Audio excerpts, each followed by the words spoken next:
Hi, welcome back. This week we're studying Chapter 3, Federalism. Now, remember, when they wrote the new Constitution in 1787, the framers established a new system of government that had never been used before. It was called federalism. This is where the states and the national government share power. The Constitution grants specific powers to the national or federal government and reserves the remaining power to the states and to the people. It also limits both federal and state powers and lays out the relationship among the states and also between the states and the federal government. The American system was an experiment, to be sure, and its evolution has been shaped by tensions, conflicts, even wars, which are inherent to the system, in which power is divided and shared. So from the beginning, the national government and the state-centered government's interests have been pitted against each other. One recurring substantive theme in the federalism debate has involved issues such as slavery, race, and equality, with nation-centered federalism usually advancing equality for minorities subject to discrimination. Over the years, federalism, or the federal-centered government, has generally expanded through legislature and court interpretations, which have given the federal government more and more power. Now, there have been eras in which the courts held Congress back, and there have been elections by the people where they thought that the national government had too much power. It's fascinating to look back at history and see these times and study them. All 50 states have separate legislative, executive, and judicial branches.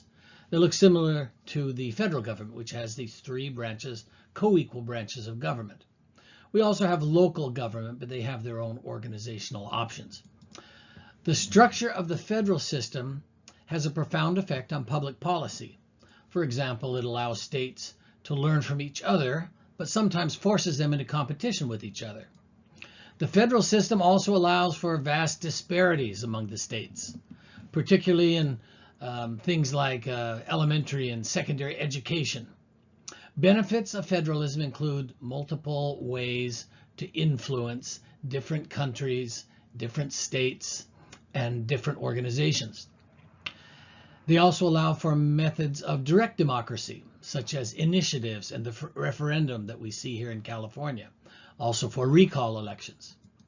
Federalism also enhances democracy by allowing more people to live under laws that are made locally, rather than forcing them to live under laws made in Washington, which may have little relationship on the lives you live further away from Washington. So let me ask you, what's your opinion? Is the federal government too powerful? Do you think the anti-federalist sentiments that you'll read inside this chapter are correct? And let me ask you this, if you had to lobby a state representative on any state issue that's important to you, what would that issue be? So think about these things as you go through this chapter, and also take a look at the discussion link.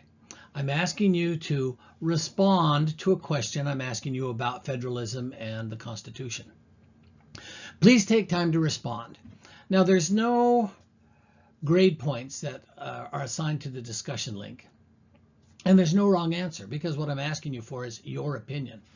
What I'm hoping you do is that you'll give your opinion and you'll respond to what other people's opinions are. Please make sure you do it respectfully, because everyone's opinion is valid. And remember that whatever you post is public, meaning anyone in the class can read it. So don't put up private information that you don't want other people to know. What I can offer you is extra credit for participating in these discussion questions. So I hope that you will. Good luck.